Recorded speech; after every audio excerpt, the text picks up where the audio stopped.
meus queridos alunos de teatro ou visitantes que caíram nessa aula aqui por acaso, sejam bem-vindos à nossa videoaula número 40 pelas Oficinas Culturais da Fundac, comigo, Gabriela Antonax.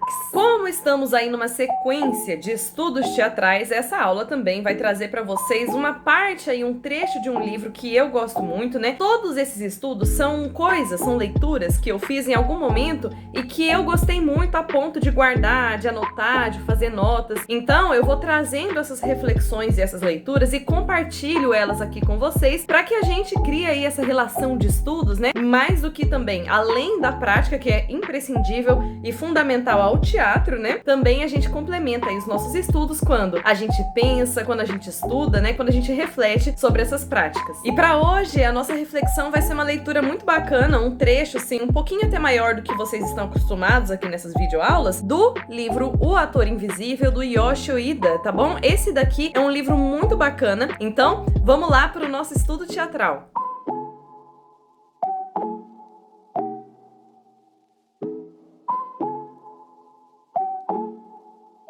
Começamos aqui, só vou trazer para vocês esse trechinho aqui, só para vocês saberem quem é Yoshio Ida. Ele é um ator de teatro, tá? Mas ele também fez algumas aparições aí em filmes, tá? Então, às vezes, se você viu esse rostinho aqui e reconheceu de algum lugar, pode ser isso. Yoshio Ida é completamente único. Ator e diretor japonês que trabalhou principalmente no Ocidente como integrante da Companhia Teatral de Peter Brook, em Paris. Ele supre, com a tradição oriental de supremo e estudado controle, a carência que os intérpretes ocidentais têm para definir e expor as profundezas da emoção. Então, o que é legal nesse livro é que o Yoshio Ida, ele tá entre o Oriente, entre a prática teatral do Oriente, que tem toda a sua tradição, e o Ocidente. Tudo que ele traz tem um equilíbrio, né? Um equilíbrio tanto do Oriente e do Ocidente, mas também um equilíbrio entre o interno, o externo. Então ele traz muitas reflexões assim que trazem essa sensação de estar abrangendo de uma forma mais completa, porque ele fala sobre os dois lados da moeda sempre. E aqui o trecho que eu vou trazer para vocês fala justamente sobre isso, sobre essa importância do ator ter uma vida interna, dele cultivar uma vida interna e a atuação ser como só um subproduto,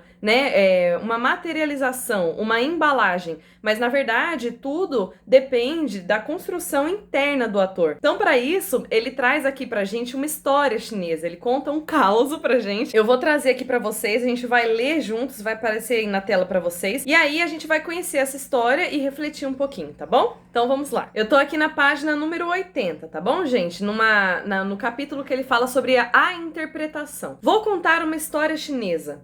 Era uma vez um homem rico que tinha 4 esposas. A primeira era extremamente bonita e ele a levava junto onde quer que fosse, exibindo-a orgulhosamente a qualquer um que encontrasse. Tudo o que ela pedia, ele comprava: joias, sedas finas, presentes raros. Ele sempre se banhava com ela e a lavava humildemente dos pés à cabeça. Finalmente, ela se tornou extremamente fútil e convencida e começou a mandar no marido. A segunda tinha sido conquistada depois de um esforço violento. O homem tinha trabalhado duro, negociado e lutado para ganhar aquela noiva, e o casamento consolidara sua posição na comunidade. Ele a amava muito e estava muito satisfeito com esse segundo casamento, já que ele tinha trazido uma sensação de segurança. Embora seu sentimento de amor real fosse menor em relação a ela, uma vez que tinha sido forçado a trabalhar tão pesado para conquistá-la, jurou que faria qualquer coisa por ela.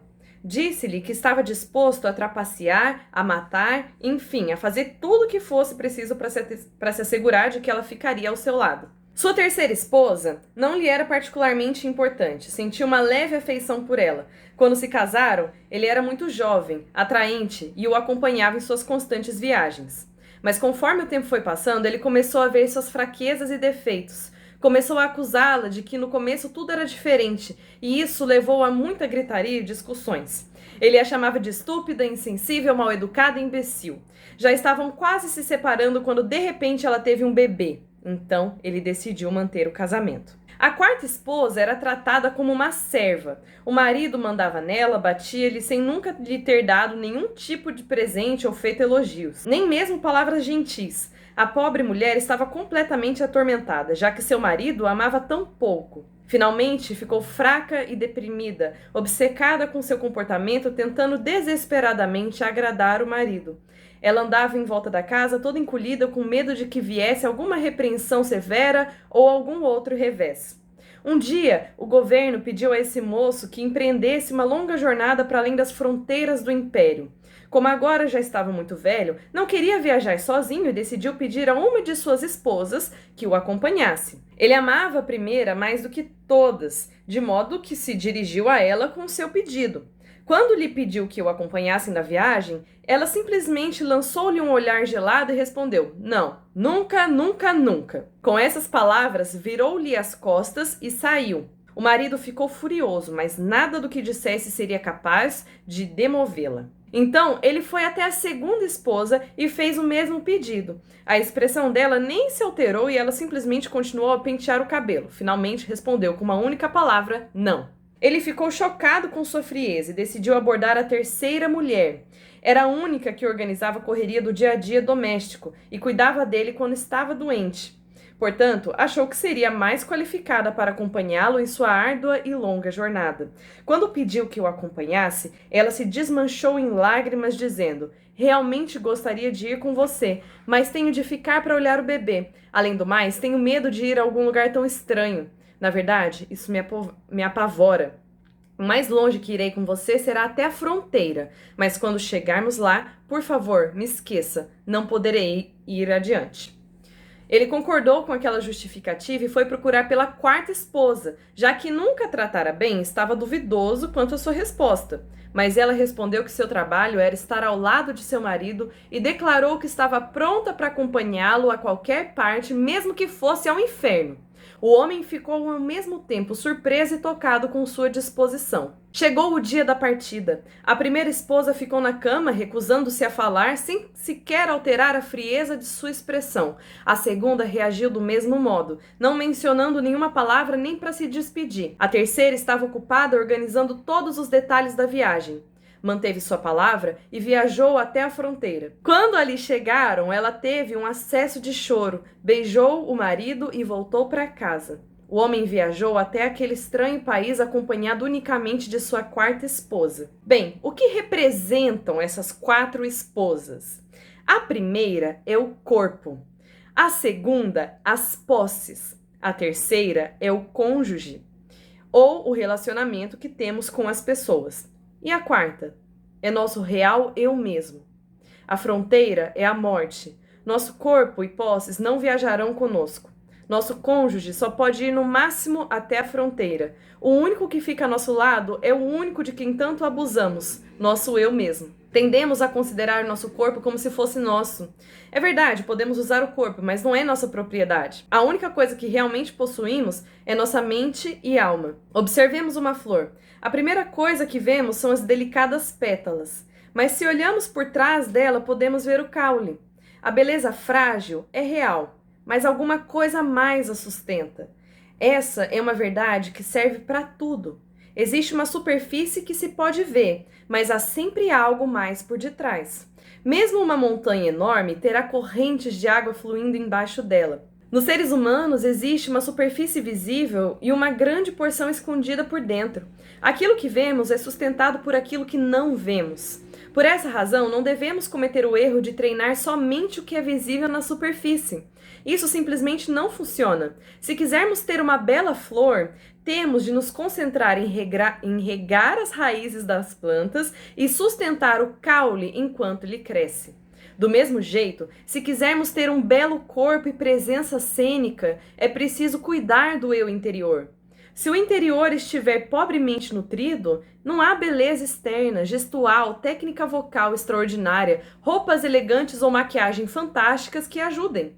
Sem trabalho interior, nada funciona. Se perguntam, o que é água? Vocês talvez respondam dando exemplos como mar, rio, aquilo que sai da torneira. Mas nada disso é água. Essas são formas nas quais a água aparece. Pensando bem, não há nada como a própria água. Nada que seja tão fundamental como a própria água. Com os humanos dá-se o mesmo. Assim como sabemos que a água existe, mesmo que só possamos vê-la quando assume a forma daquilo que está contida, o ser humano existe além das formas que vemos. Uma vez, um mestre zen descreveu o corpo como uma massa de carne vermelha na qual o ser humano entra e sai continuamente. Muitas pessoas acham que o corpo que vem é a totalidade daquilo que são. Sendo essa massa de carne vermelha certamente um ser humano, dentro do corpo existe um outro tipo de ser humano, alguma coisa que não depende do conglomerado de sangue e de tecido. Esse outro ser está solto e muda constantemente. É nosso verdadeiro eu. Quando estamos atuando, o objetivo não é mostrar a personagem que estamos interpretando.